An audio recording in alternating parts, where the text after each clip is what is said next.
కథావాణి శ్రోతలందరికీ చెప్పాలని ఉందికి స్వాగతం. నేను డాక్టర్ శ్రీమతి కొఠారి వాణి చలపతిరావుని. ఈనాటి మన చెప్పాలని ఉందిలో ప్రవర్తన వ్యక్తిత్వానికి మచ్చుతునక అన్న విషయం గురించి అలతి మాటలతో ఆలోచనాత్మకంగా మాట్లాడుకుందామండి. నేను రీసెంట్గా పేపర్ మీద ఓ ఆర్టికల్గా రాసుకున్న ఈ విషయాలన్నింటినీ నా స్వరంతో మీకు వినిపించబోతున్నాను కనుక కీన్గా విని డీప్గా ఆలోచించి నిజమా కాదా అన్నది నిర్ణయించమని కోరుతూ ఇంకా సబ్జెక్ట్లోకి ప్రవేశిస్తాను. అంశం పేరు మరోసారి ప్రవర్తన వ్యక్తిత్వానికి మచ్చుతునక. దైనందిన జీవితంలోని నిత్యకృత్యాలలో బయటి పనులలో మనం చాలా మటుకు ఎప్పుడు పెద్ద పెద్ద విషయాల గురించే మాట్లాడుకుంటాం. కానీ అంతగా పట్టించుకోవలసిన, అంత సీరియస్గా తీసుకోవలసిన అవసరం లేదు అనిపించే చిన్న చిన్న విషయాలలోనే మనం అబ్జర్వ్ చేయాల్సింది, పట్టించుకోవాల్సింది, ఆలోచించాల్సింది చాలా ఉంటుందని అనిపిస్తుంది. కాకుంటే దానికి మనలో నిత్య పరిశీలన శక్తి, ఆసక్తి ఉండాలి. కొంతమందికి కళ్ళ ఎదురుగా కనిపిస్తున్నవి కూడా అంతగా పట్టించుకోవలసిన విషయాలుగా కనిపించవు. కనిపించినా ఏముంది అందులో అనుకుంటారు. కానీ అవే మన ప్రవర్తనలోని సూక్ష్మ విషయాలను బహిర్గతం చేసేవి. తెలుగులో ఒక సామెత ఉంది, అన్నం ఉడికిందో లేదో చూడాలంటే అన్నం మొత్తం పట్టుకొని చూడక్కర్లేదు, ఒక్క మెతుకుని 2 వేళ్లతో పట్టుకొని చూస్తే చాలు అని. అలాగే మనిషి ప్రవర్తనను బట్టి అతని వ్యక్తిత్వాన్ని కూడా అంచనా వేయొచ్చు. ప్రవర్తన అంటే అందులోకి రాని అంశం లేదు. అతి చిన్న విషయం నుంచి ఎంతో పెద్ద విషయం వరకు సమస్తం వచ్చేస్తాయి. అవి ఎలా తెలుస్తాయి అంటే ఇందాక పైన మనం అనుకున్న పరిశీలన వల్ల. తన ఎదుట ఉన్న మనిషిని టాప్ టు బాటం పరిశీలనగా చూడగలిగిన విద్య తెలిసిన వాళ్లకు, అంటే ఆహార్యాన్ని, నిలుచున్నా లేక కూర్చున్న తీరును, కాళ్ళు చేతుల కదలికను, ప్రవర్తనను బట్టి మనిషి మనసును అంచనా వేయగలిగిన వాళ్లకు మనిషి పట్టుబడేది, అతను ఏంటి అని చెప్పేది ఇదే. నోరు విప్పి ఒక్క మాట కూడా వాళ్ళు మాట్లాడకుండా, ఎలాంటి సంకేతాలు ఇవ్వకుండా అతను ఎలాంటి మనిషో, ఎలాంటి మనస్తత్వం కలవాడో ఇట్టే చెప్పేయచ్చు. అందుకే ఈ వీడియోకి ప్రవర్తన వ్యక్తిత్వానికి మచ్చుతునక అని శీర్షిక పెట్టాను. అలాగే మరో పోలిక చెప్తాను. బంగారం అది ఎంత స్వచ్ఛమైనది అని చెప్పటానికి కంసాలి దాన్ని గీటురాయి మీద గీసి చూస్తాడు. దాని మీద పడిన ఆ గీత రంగును బట్టి దాని ప్యూరిటీ చెప్తాడు. అది అతనికే తెలిసిన విద్య, అందరికీ రాదు. అయితే అందులో బంగారం మనిషి వ్యక్తిత్వం అయితే దాని నిగ్గు తేల్చే ఆ గీటురాయి మన ప్రవర్తన. ముఖ్యంగా ఈ విషయంలో ఎదగని మనసులా, నేర్చుకుంటున్న దశలో ఉన్న పిల్లల ప్రవర్తనను గమనించటం అన్నది ఆసక్తికరంగా, వాళ్ళ భవిష్యత్ జీవితానికి ప్రయోజనకరంగా ఉంటుంది. ముదిరిన మొక్క దిశను మార్చటం కష్టం, అది అయ్యే పని కాదు. లేత కాండంతో తీగలు సాగే వయసు, మనసు ఉన్న దశలోనైతే దాన్ని ఎటంటే అటు వంచటం తేలిక. అది ఎలా అంటే, ఇదిగో నువ్వు చేసిన ఈ పని బాగాలేదు, ఇక్కడ నీ బిహేవియర్ సరిగా లేదు అంటూ చెప్పి ఎందుకు బాగాలేదో కూడా చెప్తే పిల్లలకు ఒక మంచి ప్రవర్తనను అలవాటు చేసిన వాళ్ళం అవుతాం. ఆ వయసులో గ్రహింపు కూడా ఎక్కువగా ఉంటుంది గనక వాళ్ళు దేన్నైనా చూడగానే ఇట్టే నేర్చేసుకుంటారు. కథావాణి శ్రోతలు, ఇదంతా వింటూ నేనేదో సీరియస్ విషయాన్ని చెప్పబోతున్నానని మీరు అనుకుంటున్నారు కదా? లేదండి, చాలా సింపుల్ విషయాలు. ఇవి కూడా వీడియో చేసి మరీ చెప్పాల్సిన విషయాలా అని అనిపించి మీకు నవ్వొస్తుందేమో, కానీ అయినా చెప్పక మానను. ఎందుకంటే నాకెందుకో అవి పెద్ద విషయాలుగా అనిపించని పెద్ద విషయాలు అని అనిపిస్తుంది. ముందుగా 1-2 ఉదాహరణలను ఒక దృశ్యంగా మీకు చెప్తే కానీ విషయం తేటతెల్లమవదు. దానికన్నా ముందు ఒక చిన్న మాట.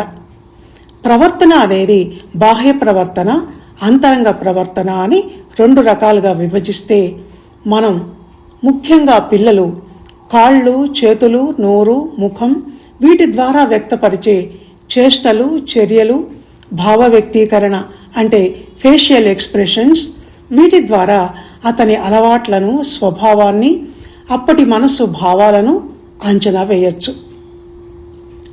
మొన్నొక రోజు మా ఇంటికి 3 పిల్లలు మా వాళ్లే వచ్చారు.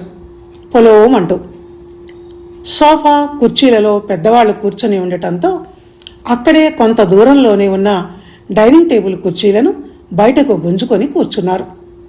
అందులో 2 బర్రమని పెద్ద శబ్దం వచ్చేలా, కింది ఫ్లాట్ వాసులకు సౌండ్ వినిపించేలా లాగి కూర్చొని మళ్ళీ వెళ్లేటప్పుడు అలాగే వదిలేసి వెళ్లారు.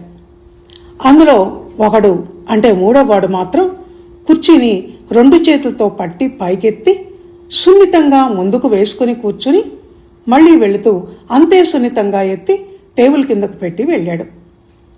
అది చూస్తుంటే నాకు ముచ్చటేసింది. అలా పెట్టాలని ముందుగా వాడికి ఎవరు చెప్పారు? ఎవరూ చెప్పలేదు. అలా ప్రవర్తించటం అతని నెమ్మది స్వభావాన్ని, ఎవరిని డిస్టర్బ్ చేయకూడదు అన్న మంచి ఆలోచనను, సంస్కారయుతమైన ప్రవర్తనను తెలియజేస్తుంది. ఇదనే కాదు, రొటీన్ పనులు చిన్న చిన్నవి చేస్తున్నప్పుడు కూడా అంతే. కొంతమంది అన్నం తింటుంటే ఆ పద్ధతి చూడటానికి బాగుంటుంది. అన్నాన్ని ఒక్క మెతుకు అటూ ఇటూ పోనీకుండా దగ్గరికి నీటిగా కుప్పచేస్తారు. అందులో కొంత భాగాన్ని పక్కకు తీసి అందులో నెయ్యి వేసుకుని కూర ముక్కలను 5-6గా ముందుకు జరుపుకొని 5 మునివేళ్లతో ముచ్చటగా తీసి నోటికి అందించుకుంటారు.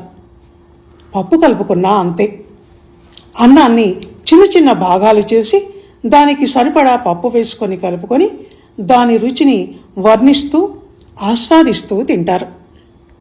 కానీ మరికొంతమంది అలా కాదు. అన్నాన్ని వేళ్లతో కాకుండా అరచెయ్యితో బాగా కలిపి వేసుకోదలుచుకున్న కూరను, పప్పును మొత్తం ఒకేసారి భారీగా వేసుకుని దాన్ని పిసికి పిసికి మర్దన చేసి పెద్ద పెద్ద కవళాలను నోరంతా తెరిచి నోటికి అందిస్తారు. ఆ తినటానికి మ్యూజిక్ను కూడా జత చేస్తున్నట్టు శబ్దం వచ్చేలా తింటారు. నా చిన్నప్పుడు మా ఊళ్ళో మా ఇంట్లో పొలానికి వెళ్ళి పనిచేసి జీతగానికి ఒక్కోసారి పళ్ళెంలో అన్నం నేను వడ్డించేదాన్ని.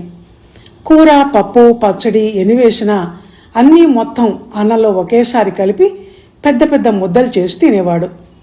అలా ఎందుకు తింటున్నావు అంటే అన్నీ అదే రుచి అనేవాడు. నేను పైన చెప్పిన బాపత వాళ్ళు మాత్రం అన్నం తింటున్నప్పుడు ఎదురుగా కూర్చున్న వాళ్లకు కొంచెం ఇబ్బందే. నాకన్నా వయసులో చాలా పెద్దదైన మా అక్కయ్య అన్నం తింటుంటే చూసే నాకు నోట్లో నీళ్లూరేవి. మంచి ఎర్రటి మామిడికాయ తొక్కుడు పచ్చడి లేక కారం కలిపి నెయ్యి వేసుకుని ముద్ద వెంట ముద్ద చాలా స్పీడ్గా తింటూ అబ్బా కమ్మగా ఉంది అనేది మాటిమాటికి. నాతో పనిచేసే మా కొలీగ్స్లో ఒక ఆమె మహారాష్ట్రియన్. నేను టిఫిన్ బాక్స్లో పట్టుకెళ్లిన పచ్చళ్లను ఇడ్లీకో దోశకో జోడించి నోట్లో పెట్టుకొని తింటూ బహుత్ మజే కా హై అనేది.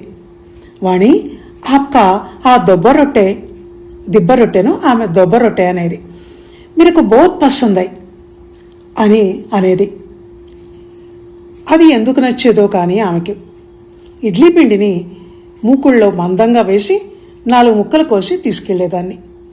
కొంతమంది కారంగా తినటాన్ని ఇష్టపడతారు. మరికొంతమంది చప్పచప్పగానో తియ్యగానో ఉన్న కూరలు తినటానికి ఇష్టపడతారు.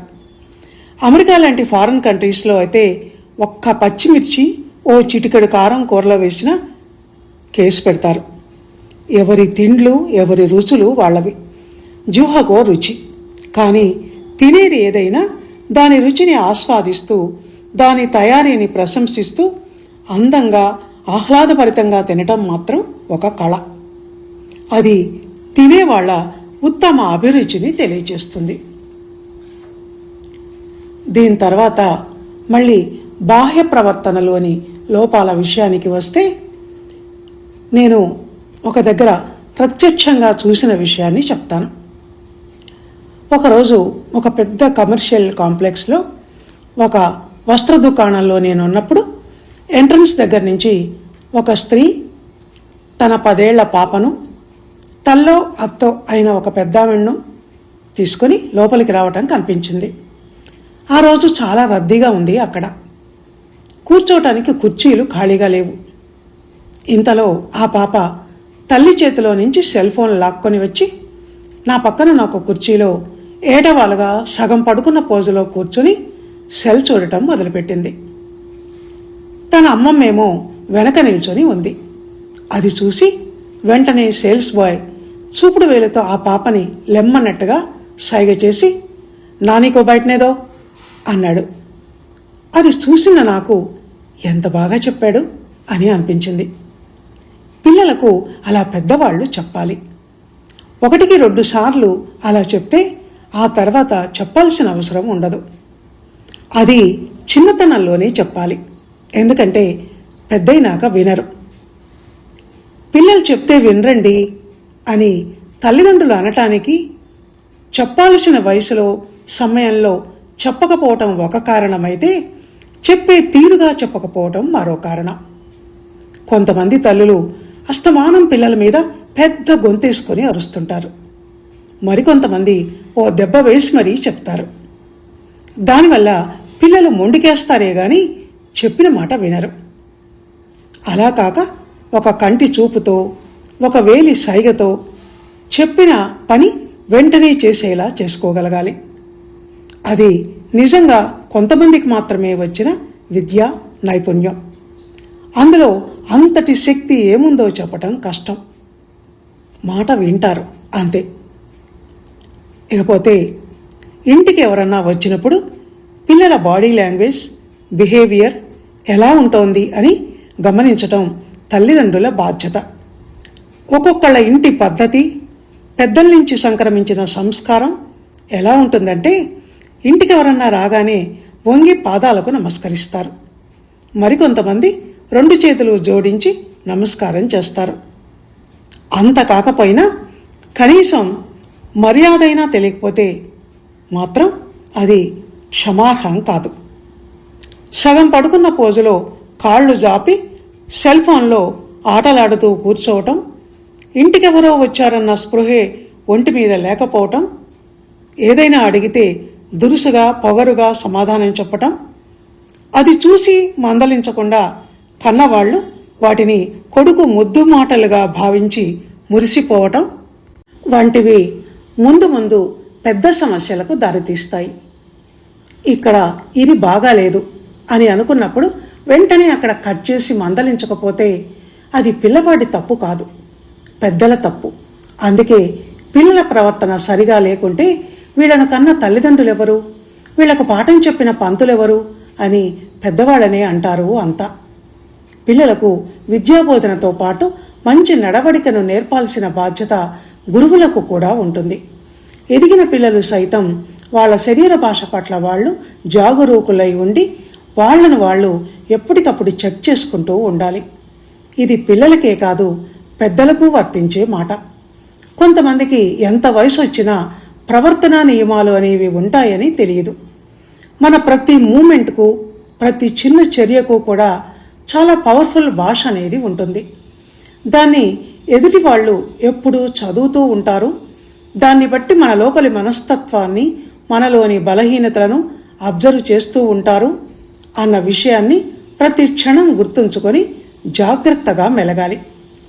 ఒక వ్యక్తి కనిపించగానే నువ్వు కనుబొమ్మలు విరిచి బ్రుకుటి ముడిచావంటే అర్థం వాళ్ళంటే నీకు ఇష్టం లేదు అని.